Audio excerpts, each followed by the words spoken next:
our Crown Affair live brand breakdown. Something that is difficult about these brands, what the heck is a 3-course ritual for your hair? I always find with brands that are sort of DTC darlings, sometimes you click into that ad library and we're like trying to sell everything under the sun. I would bet this product is an easy acquisition win for them. You really have to make the distinction, I think, from like a strategy level. Is someone feasibly going to purchase that? Or is the route, get someone to purchase it because the AOV is quite high and then you get them with the in-cart upsell? If your focus is trying to like curate a beautiful aesthetic grid, you're missing out. You've got to go deeper with how you engage.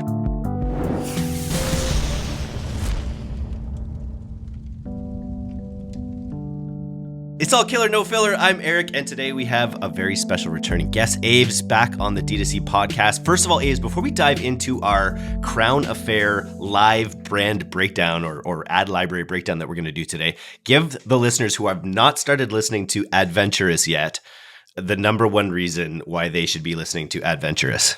I would say the number one reason you should be listening to Adventurous is to make better ads by expanding your horizons. I was just reading that The Onion is way up in subscribers because they have started producing a print magazine. And that kind of like return to form. I was also, just reading this article about specifically Gen Z clamoring for like real things in this digital era. That is the kind of stuff that we tend to talk about. The first episode ever of Adventurous was about milk, Got Milk, my favorite ad of all time.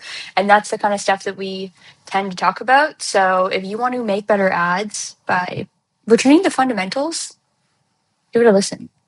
I liked your most recent episode about Cringe Mountain because I think that's like a meta skill when it comes to making meta ads, is that ability to sort of get over yourself and put yourself out there and not to worry about being perceived as cringe. Totally. Yeah, that episode came from, honestly, a lot of people internally and externally giving me that feedback. They were like, it doesn't seem like you care. And I was like, that's right on the money. I would rather do stuff, have a good time, than be nervous about people perceiving me as cringe. And then I started thinking, like, this could be an episode because a lot of people were giving me that feedback. And I was like, either I'm the lamest person of all time and so cringe and cringe maxing, maybe, or there's something here because this is not how most people feel, which is, I don't care about looking stupid. I feel like looking stupid is like a precursor to having fun also. Yes, and nobody cares. Nobody really cares you should not really care what other people think about you anyway.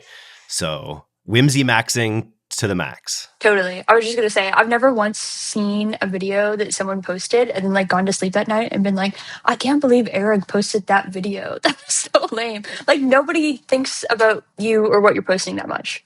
Good takeaway. All right, on to this new format that we're trying out where I've just been looking around for really cool D2C brands. Ideally want to bring them on the podcast eventually, but for starters, let's do a live breakdown of the Crown Affair, which is a hair care brand. Apparently, currently, you can check me if I'm wrong about this. I got it from ChatGPT, but currently between $20 and $30 million in revenue, Series B funded. It's a premium ritual-focused hair care brand built on content, community, and clean beauty principles. So maybe I can do a quick screen share here, and we can maybe start on their website. And we'll go into their ad library first. Okay, so we are looking at the Crown Affair. What are your like high-level impressions of this brand? First of all, I feel like a good disclaimer is like I have purchased from these guys. I haven't tried it yet. It's waiting for me in another hemisphere. So good disclaimer, even before Eric brought this brand to me, like I was interested in them. Website-wise, I'm saying that as a disclaimer because I'm going to kind of rip apart what they have going on above the fold. It's not super accessible. It's not super clear. I think that something that is difficult about these brands, and again, I've already purchased, so take this with a grain of salt. Something really interesting is like, what the heck is a 3-course ritual for your hair?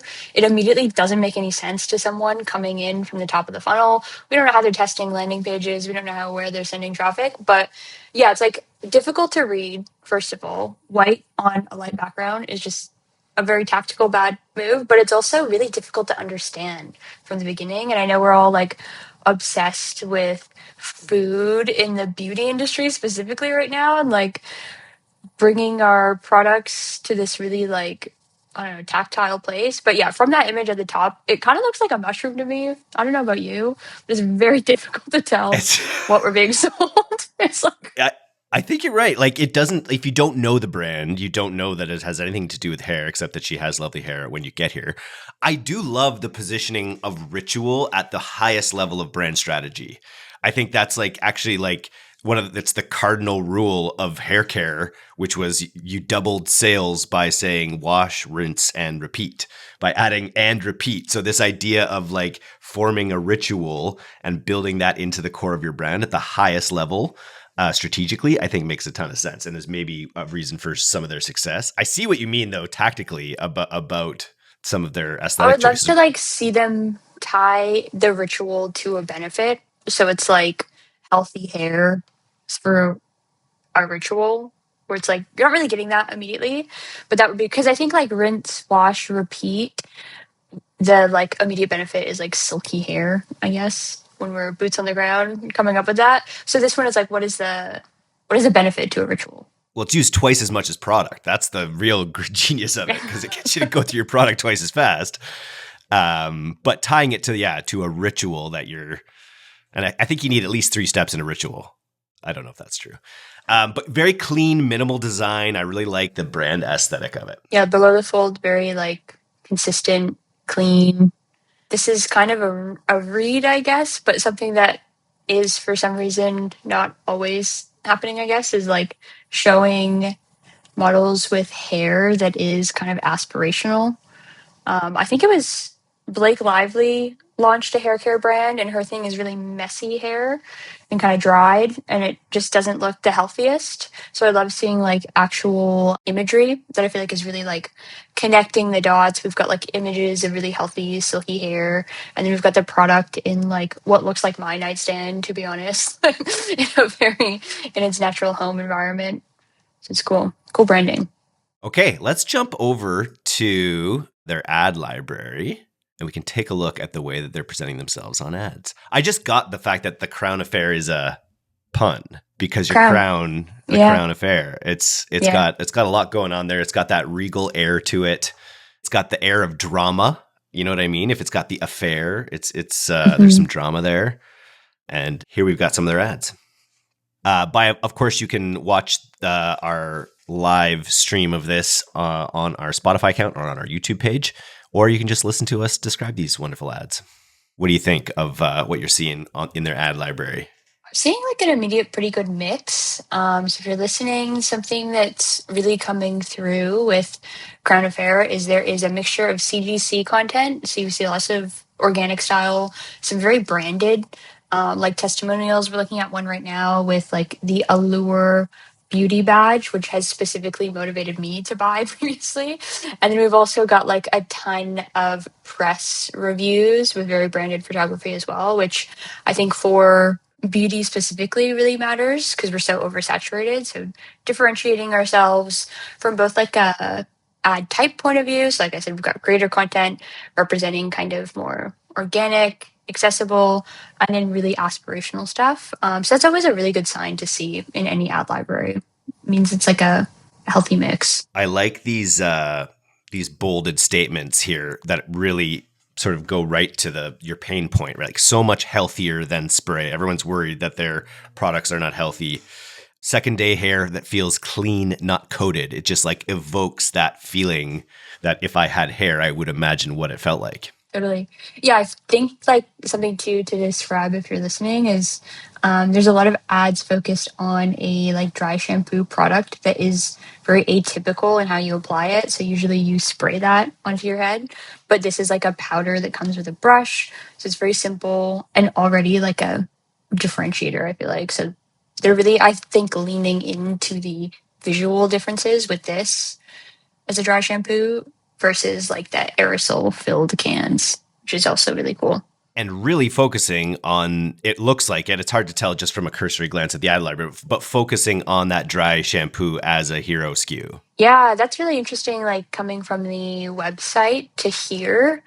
I always find with brands that our sort of DTC darlings, sometimes you click into that ad library and we're like trying to sell everything under the sun. So it is really cool to see like probably a fine-tuned strategy. Like I would bet this product is an easy acquisition win for them compared to like maybe a serum or something that's a little bit more evolved in that ritual. Like most people with hair, that sounds like a read to you, Eric, but it's not. But a lot of people with hair do use dry shampoo. Like it's a common product to own. So I like that they're not trying to immediately sell someone on a 3-step routine or whatever it is. Like they're focusing on something that's accessible, doing that through meta, and that's kind of like the secret sauce, the winning formula most of the time. They're also running a lot of ads that drive you to retail to shop with their partnership at Sephora, which I think is worth a shout. That is interesting. I feel like it's revealing a lot about myself in this episode, but as someone who like loves buying things from Sephora or in Australia, Mecca, that is a real like signal of quality almost in the marketplace, I think. And a like way to just prove that you're a legitimate brand. And I already said this, a very oversaturated market. There's so many different beauty brands popping up all the time. So it's so competitive that if you just get the shelf space in Sephora, it already gives you some social proof, which is really cool. And they're launching lots of ads. They've got really good velocity, it seems. We're getting down more into some UGC ads for their Air Mousse product with many diverse kinds of hair, as you were saying. Yeah, I was just going to say, it's really like cool to see how many different hair types are popping up. Because that's another concern, I guess, with brands like this. Like if you're just using people who have the same hair type and it's like an aspirational hair type, then I'm probably not going to buy it. I have sort of thin hair. I'm always using heat. It's a little damaged. You want to see like actual hair, not super edited.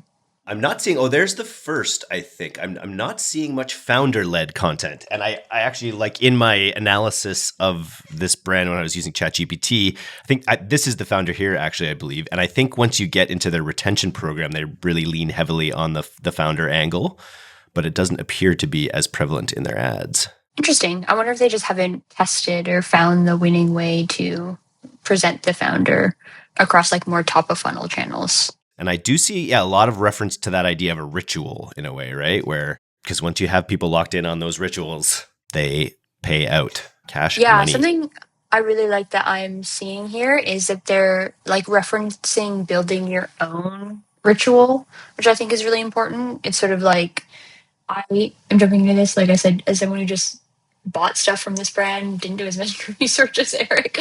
But something that's really interesting about like hair care, for example, is trying to sell people on maybe just like a specific system for their hair isn't going to work because most people have different hair. So I like this idea that it's like the products inspire a ritual is what it feels like they're kind of getting across, but you can build that ritual to really complement your own hair care journey or whatever you would call it. Really complement whatever your hair goals are. They're not like boxing you in by saying like, this is the, here's the hairbrush, here's the shampoo, conditioner. It's like, maybe you need an oil, maybe it's dry shampoo. There seems to be some flexibility within the idea of building a ritual based on the ads.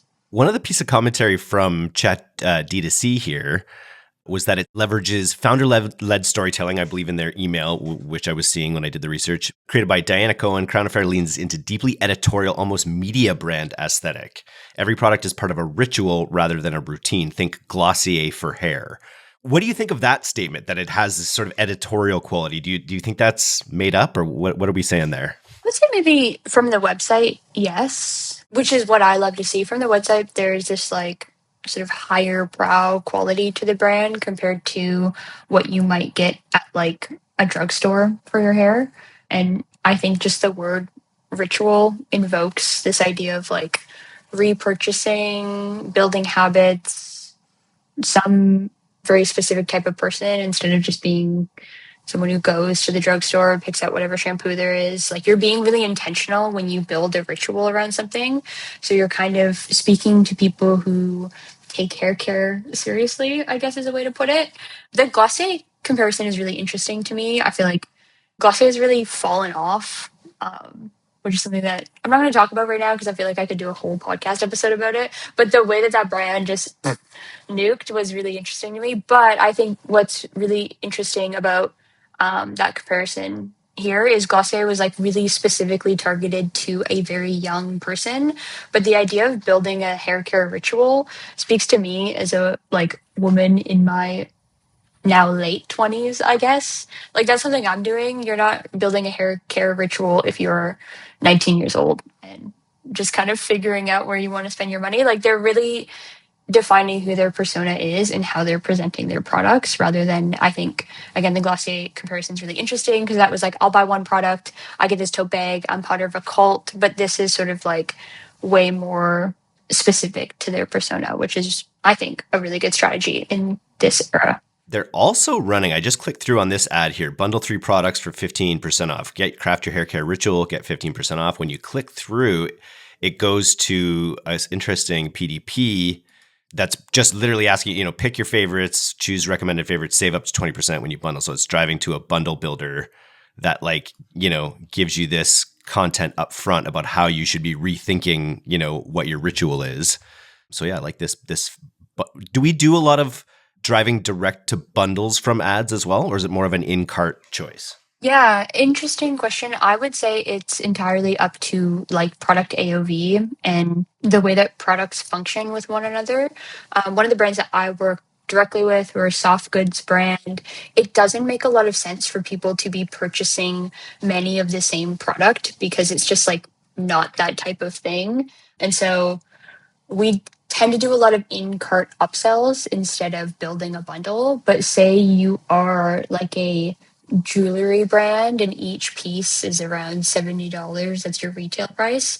Starting to layer in like running to a bundle builder where people are stacking necklaces and like putting together coordinating sets, that makes sense in my opinion. And that is something we do a lot of at Pilot House.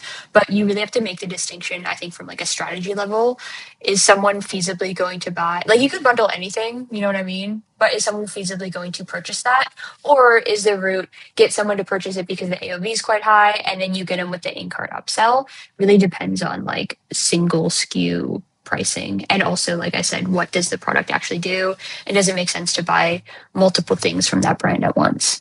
Yeah, the framing of it as a ritual allows you to go into like the jobs to be like broaden out through like the jobs to be done kind of theory and offer things like towels because part of your hair care ritual, brushes, whatever, all these different areas that you might not think of initially as hair care. Let's take a quick look at their Instagram feed.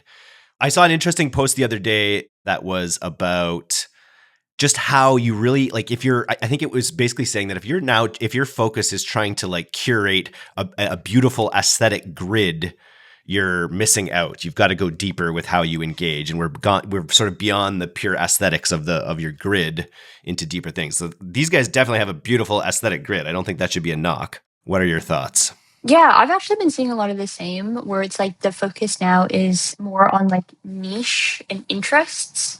So something that's interesting to like think through as an exercise with these people is like what are the surrounding interests in like building a hair care routine? Like boom, that picture right there of like a very aesthetic breakfast plate. I think that makes a lot of sense for a brand like this to post because if I and I can't disclose this enough. I am the type of person who wants a ritual for all things in my life. I also have a very specific way that I eat breakfast. So showing those other rituals, I think, is a really smart choice for them. Instead of just hammering home like aesthetic pictures of the product, like bringing in different interests because that's what people really want to see and why they're going to follow a brand because something with that brand and their ethos connects with them. So you can kind of hammer home as many like aesthetic pictures of the product and photo shoots that you want. But I think to build actual community on your organic channels right now is about doing sort of what they're doing with those like breakfast pictures or maybe showing like a workout class or something like that, like other instances of building rituals and showing up in a consistent way would make a lot of sense for them. I love that, but you're still not sold on the butler mushroom tray situation they have going on here. It might be that I don't have my glasses on, but like it looks so much like a mushroom to me. It does. Or it's like but it does have a white glove at the top of it. It wouldn't fit though. Like it's just sort of, it's interesting. It's an interesting, It has us talking. So Yeah, that's all you can hope for. I think what's really getting me is the lack of glasses and also the way that this image is like lit. It's very dim lighting. You can't really see the text on the product, so it's making it Well, hard next for me. time wear your glasses. We do a a visual brand breakdown. But this was neat. I think maybe unless you have any closing thoughts on the brand, maybe we'll leave it there. If anyone in the audience knows Diana or anyone who leads the founding team or executive team at Crown Affair, we'd love to have them on the D2C podcast. But we hope you found these insights valuable. And if there's a brand that you think you'd want us to look at, shoot us a note and make some suggestions. What do you think, Aves?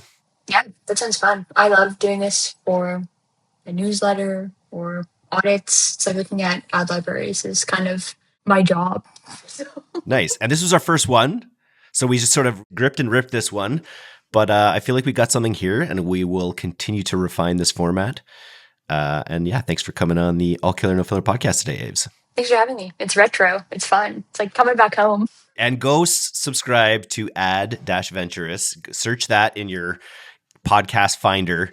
Subscribe to it and leave it a 5-star review because that really helps grow these podcasts in the beginning. And leave D2C a review if you haven't left us a review. If we've ever given you any value, go there, leave us a review. Thanks very much. Thanks, Aves. Talk to you again soon.